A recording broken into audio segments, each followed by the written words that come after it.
With Alpha 21 right around the corner and having this sneak peek from the devs, I am so excited. So let's just jump into the 10 things I'm most excited about Alpha 21. Let's just get this out of the way right away. Number one is the updated look. You can tell the devs put a lot of time and effort and energy into just making it look so much better.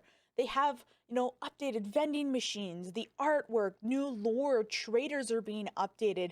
There's new tents, there's new POIs. The generating of new worlds is going to be faster and better. They've built a better algorithm to make just smoother POIs in general. Let's break it down a little bit more. Just look at the vending machines. Look how much extra effort they've put into this. This is so cool. I absolutely love that they're putting in these little details to make it feel that much real.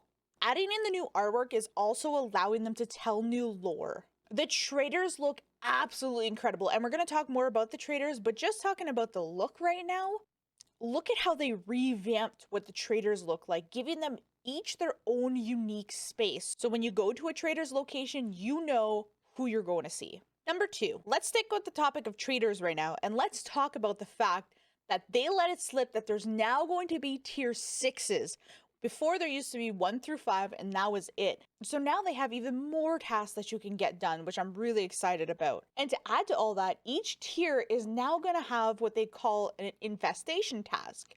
So a regular task, or from that tier list, you can choose the more difficult task, right? The infestation task, which if you complete, because there's going to be more zombies that you need to face, apparently they're saying that you're going to get special loot from these tasks.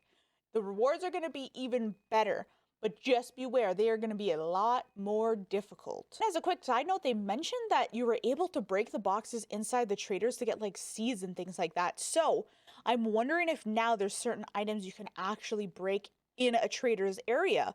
So keep an eye out for that. It's also important to note that you now get 5 rewards to choose from when you complete a task. And if you perk into the better barter, you're going to get higher tier loot from those tasks. Last thing to note about the traders is that their inventory has been completely rehauled. The devs didn't want us to be able to kind of manipulate and able to get really late tier loot at early stages. So no longer are you going to be able to get a motorcycle in a few days from a trader. Now it's going to be progression based. The secret stash is completely gone. They talked about that now with the progression based loot system, that when you go to a trader, you're going to be able to buy probably like 1 stage higher than what you have in your typical inventory. You can get better loot from the traders if you perk into the better barter perk. As we know, each trader specializes in certain things. So for example, Bob.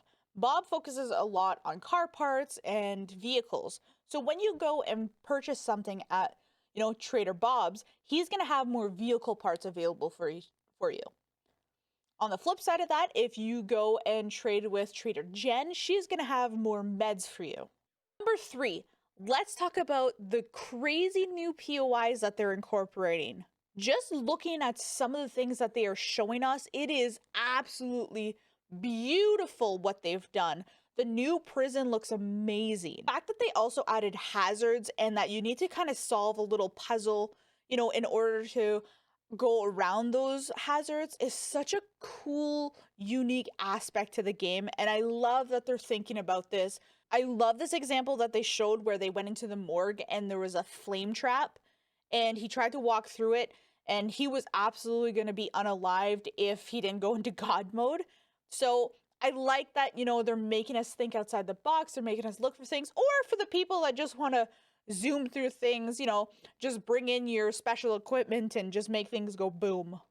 They talked about in each POI that there's kind of like a hero chest. So in every little POI, there should be a really good chest that you get some good loot from. So keep an eye out on that. Number 4, something we have been asking for years. They have now brought in a pin system. If there is a recipe that you want to get and you don't know what you need, you can now pin it to the right-hand side of your screen. And when you have the objects in your backpack, it'll go green to tell you that yes, you have all the ingredients. I love this. This is a quality of life. I wish it would have come in sooner, and I'm so happy they brought it in for Alpha 21. Number 5, the change to perks. So the changes that they're bringing in is great for me who loves to loot. So they are now bringing in magazines. These magazines you have to read in order to level up your crafting system. For those who just want to build, I can see their frustration that now they're forced to have to go out and loot in order to get the different magazines to then level up your crafting skills in order to be able to get better gear, better equipment to be able to build more things. Gone is everybody's favorite perk, Sexual Tyrannosaurus. However, what I will say is I actually prefer the way that they're going to be integrating this perk instead. Now what they're doing is that they're integrating it into each tree separately. So for example, if you take Pummeling Pete, you're also going to get a little bit more stamina from that. So they've done the same thing with Flurry of Blows. Instead of being an own separate perk that you need to get, now in its own tree, you can spec into that agility. So for example, again, going on strength, if you want to do Pummeling Pete, you also have a perk now that's called Big and Fast that's going to increase your melee speed. So that's going to be really cool for those who don't want to spec into all kinds of different trees and that really want to focus early game. This is going to be a benefit for you. Number 6 is the new crafting / looting system that they have. So let's talk about a bit of the crafting system first and then talk about the looting system. This kind of ties into number 6 with the magazines. So now what you can do is when you read the magazines, you're going to get higher level crafting skills.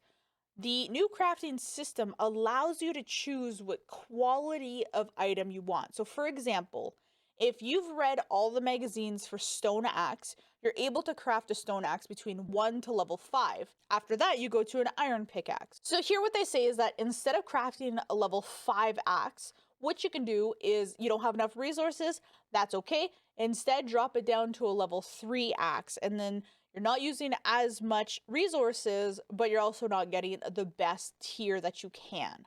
Now let's talk about the smart looting system. This is going to be really interesting, and until I get more of a playthrough, I'll see what it's like. So what they're currently saying is that depending on which skill tree you spec into and which perks you spec into, that tree is going to dictate what kind of loot abundance you're going to get. So for example, if you go into strength and you focus on shotguns, apparently you're going to find more shotgun ammo, you're going to find more shotgun parts, and you're going to find more items for shotguns at a trader than you would anything else.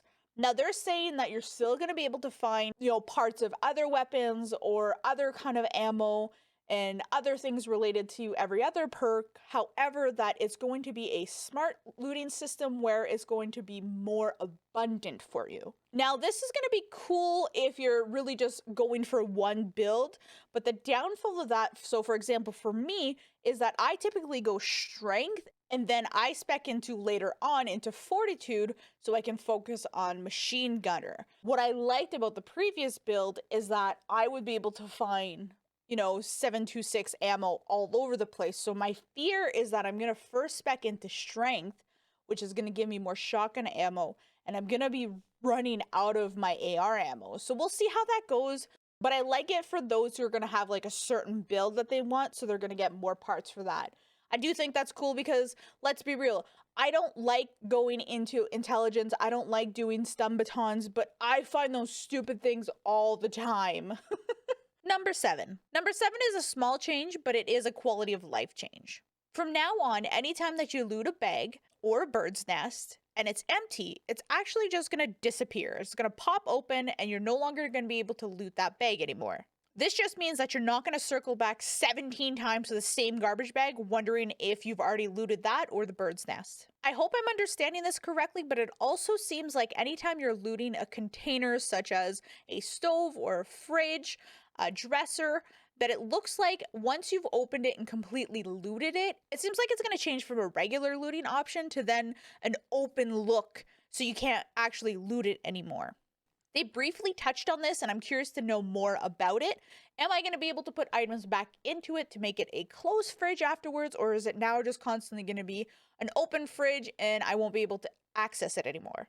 If you understood that differently, please comment down below. Number 8. Let's talk about the water rebalancing. It was so easy for us to be able to survive in 7 days. Water was so easily accessible. We'd craft some jars and we'd be set for the entire gameplay. So Fun Pimps turn around and say, that's too easy. This is supposed to be a survival game. Let's rework this. So now you can't craft empty jars. You're not going to be able to find empty jars. What they're saying is that you're still going to be able to find murky water, but you're not going to be able to get those jars anymore. You're going to be able to drink from lakes, but there's always a risk of getting dysentery if you do. Unless you find the filter mod that goes into your headpiece that allows you to drink and never get dysentery because it cleans it for you. Now, in order to get water, you're going to have to build what's called the dew collector. They've made it very clear that the dew collector is not just something that you're going to be able to craft from items that you have. You're going to have to go find a special item to be able to craft this. So not all the parts are able to be crafted in order to get this dew collector. You're going to have to either go loot the item or you can buy the item. The dew collectors are going to provide you with about 3 waters a day. That's clean water for you to drink. A lot of recipes now call for clean water, not just for murky water. So they're trying to make water more scarce to feel more realistic in the game. I love the changes. I love that water is going to be more difficult to come by. Number 9, the difficulty meter. Admittedly, for veteran players such as myself, this is not going to be very useful information. However, I'm excited for the newer users who absolutely get unalived because they've ran into the wrong biome in the wrong POI and absolutely get overrun by zombies. This is a nice feature for them to be able to survive longer and hopefully fall in love with the game like I've fallen in love with it. So they did talk about that the same POI is when you go into different zones. So for example, the wasteland, it's going to be a harder difficulty and it's going to reflect that in the skulls that you see. Number 10, the doors. They've completely revamped doors, and I think it's really interesting what they've done. They have put so much work. They have like over 500 doors in this game now, and they're still working on more. They have like sliding doors, they've got the opening doors, they've got the rolling doors, they've got the closet doors that kind of like fold open. I think that's so interesting. But one of the cool new features that they have about this is it's purposely done now. When you break a door and you start slowly breaking it open, there's going to be a hole that forms within that door, and you can use that hole to hit the enemies on the other side. That's going to be great for higher level difficulty playthroughs where we're using the doors to our advantage. A lot of us know how to use those doors. This is going to give us an opportunity to be able to unalive the zombies on the other side while not breaking the door completely down. Eventually you or the zombie can start chopping it down and it will make a bigger hole and eventually it will break the door down. But it's such a cool concept that I love that they've introduced, and I love that they've worked it, that it actually works correctly. I'm just going to give you guys a couple little bonus that I didn't cover in the top 10s, but the changes to the spear, where spears are going to be significantly buffed and actually do damage, is really cool. The fact that you can't throw them anymore and accidentally lose them with all your incredible mods is great. Now instead it's a power attack. Big win, big W on that. I'm excited to do a spears only build to try this out and see how strong the spears have actually become. The next cool thing that I like, because again, I'm all about immersion, is that vehicles take more damage when you quote unquote accidentally run into something. So if you accidentally hit a wall, your vehicle will take a lot more damage. They're a lot more easily able to be broken in a way that is unfortunate, because if you're in the middle of nowhere and your vehicle breaks down, like, that's gonna suck. But on the flip side of that, it's more immersive than, being able to run over a million things and bust through walls and no damage is being taken to your vehicle, or very little is being taken. Repair kits now also won't fully repair your vehicles, so you're going to have to start crafting a ton of repair kits and keep a few handy on you. The mechanic perk is going to help with that. Instead of using, let's just say, 4 repair tools, you'll only have to take, 2 repair kits in order to repair your vehicle. Just a couple of little things that just increase the immersion, right? There's a truck with a trailer and there's a bunch of, unalive people in the trailer, and you step into the trailer and it's actually zombies that come to life. That's so cool. Or there's POIs where you can see that the vehicles are piled up and people set up tents outside in the front of the POIs to kind of show that people were here. It's just little details like that just go such a long way for people's immersion in the game. And I love that because I love this game so much. I'm also really excited that they talked about Alpha 22 and more alphas that are going to be coming out. They talked about, you know, that they're going to have a casino coming out, that there's going to be new POIs that they're working on already, the new skins that they had to push back, unfortunately, the bandits that, again, they pushed back because they weren't ready. So they're already in the works of Alpha 22, things that, you know, they couldn't quite integrate in Alpha 21. And I appreciate that they didn't put something that's busted in the game that would just cause us grief. Instead, keep it out. Give us what you've got and continue to work hard on the next alpha. Last but certainly not least, what is up with this mysterious police car? I want to know what this is all about. And that is the 10 things I'm most excited for 7 Days to Die, the Alpha 21 that's hopefully going to be coming out in the next couple of months. If there's anything I missed, please comment it down below. I'll put a link in the description where you can find the full-length VOD so you can watch it for yourself. If this video was informative, make sure to give it a like, and don't forget to subscribe to the channel for more 7 Days to Die content. Thanks for watching.